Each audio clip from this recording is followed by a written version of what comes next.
Now let's talk about the relations of the rectum, starting with the peritoneal relations. In order to discuss the peritoneal relations, we first divide the rectum into the upper one-third, the middle one-third, and the lower one-third. In this image over here, the peritoneal relations are quite clear. Observe the peritoneum, right? You can see that in the upper one-third, quite clearly, the lateral as well as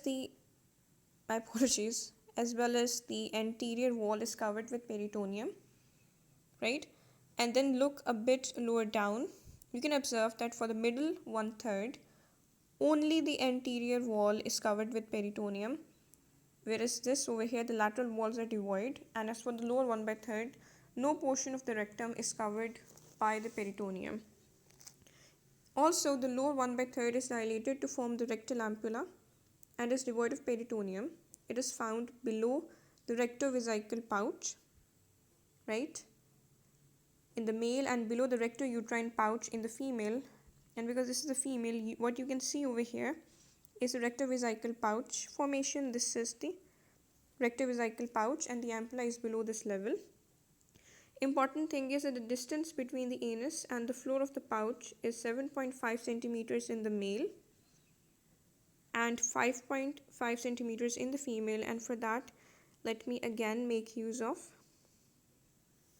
an editing tool. So this distance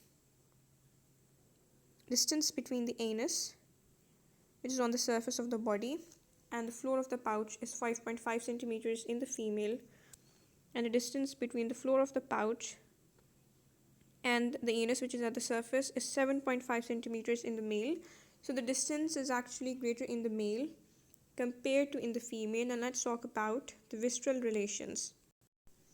Right, now let's talk about the visceral relations, and they're different in the male and in the female. As per the anterior relations in the male, the upper 2/3 of the rectum are related anteriorly to the rectovesical pouch, and this pouch contains the coils of intestine as well as the sigmoid colon, which is very interesting. And you can see quite clearly the rectovesical pouch, right? So the upper 2/3 of the rectum in the male is related to the rectovesical pouch, and this rectovesical pouch contains the sigmoid colon as well as the coils of the intestine, and this over here is a sigmoid colon, right? So I'm hoping this makes sense.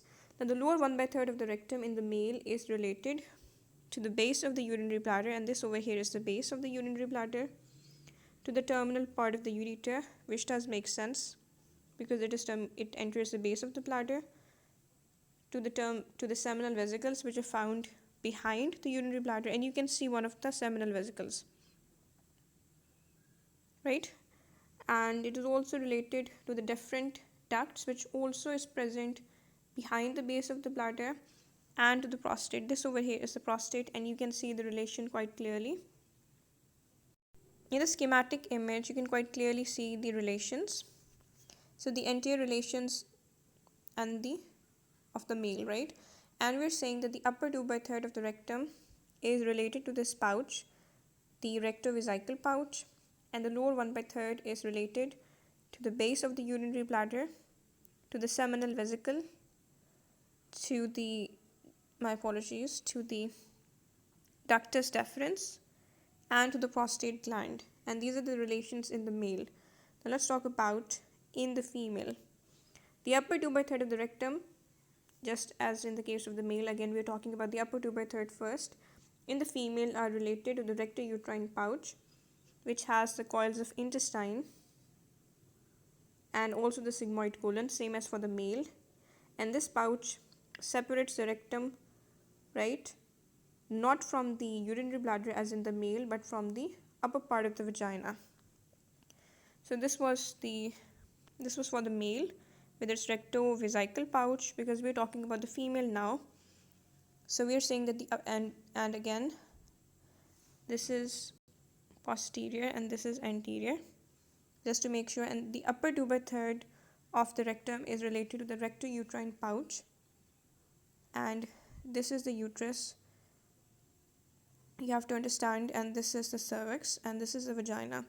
And you can see that the lower 1/3 of the rectum is related to the lower part of the vagina and not related to the uterus nor to the cervix, because those are above and those are actually separated from the upper parts of the rectum by the existence of the rectouterine pouch. So you have to realize that the lower 1/3 of the rectum in the female happens to be related to the lower part of the vagina, as can be clearly seen. So these are the anterior relations. Now let's talk about the posterior relations. Now the anterior relations were different in the male and in the female, but the posterior relations are identical. First of all, the lower three pieces of the sacrum, and they've been marked 3, 4, and 5. So lower three pieces of the sacrum are related to the back of the rectum, and also the coccyx, which has not been labeled, but which you can see over here. So the coccyx is also related, as well as the anococcygeal ligament, which has not been shown, but which basically goes from the tip of the coccyx, extends from the tip of the coccyx. So these are the relations. Additionally, we have three muscles. First of all, we have the piriformis as a posterior relation of the rectum. You can quite clearly see the piriformis. It has also been labeled. Then there is also the coccygeus, which is over here. This is the coccygeus, and this is a posterior relation. And lastly, there is a levator ani, which is also a posterior relation of the rectum. This one. So this one, just give me. So the piriformis, the coccygeus, and the levator ani. These are the posterior relations. There are also the vessels known as the median sacral artery and the median sacral vein. So this is the median sacral artery and the vein. There's also various others, the superior rectal and the lower lateral sacral vessels. Right? So you can see the lateral sacral vessels shown, right? And that is a relation, but specifically the lower lateral, because the ones that are coming off from the upper part of the sacrum are not a part of the relations.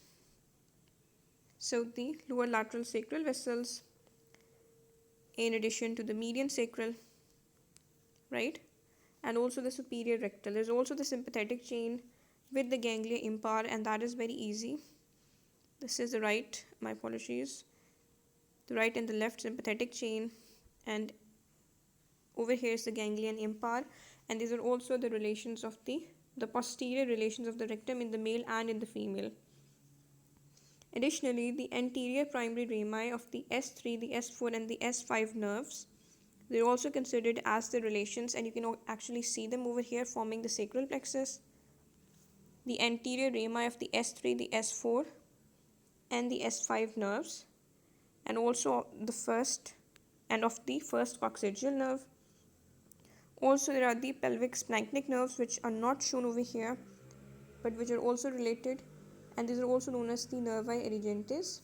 There are also various lymph nodes, lymphatics, as well as fat. Again, you can see in this transverse section, you can see the median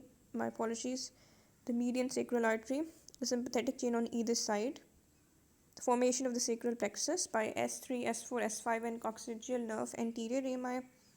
You can see the superior rectal artery as a relation. You can see the various lymph nodes. You can see the piriformis muscle, because that is present at the level the cut was made. And as you can also see the lateral sacral vessels, specifically the lower ones. Let's review the relations again. Over here we have of the female, and you can see the upper 1/3 of the rectum, the upper 2/3 of the rectum in the female is related to a pouch known as the rectouterine pouch, right? So that's an important thing. And the lower 1/3 is related to the lower part of the vagina, and in this image you can even see that labeled. This is the upper 2/3 related to the rectouterine pouch. This is the lower part, right? And the lower part is basically related to the vagina. Alright. In the male, again, the upper 2/3 we consider is related this time to another pouch known as the rectovesical pouch, which is also known as the, let me just show it, as the rectovesical vesical pouch and not the recto-uterine. This is important. And the lower 1/3 is not related to the vagina, obviously, because that is not present in the male. Instead, it is related to the base of the bladder, to the seminal vesicle, to the ductus deferens, the ureter, and to the prostate gland. Right? The posterior relations are obviously the lower three pieces of the sacrum and the coccyx, the anococcygeal ligament. These basically.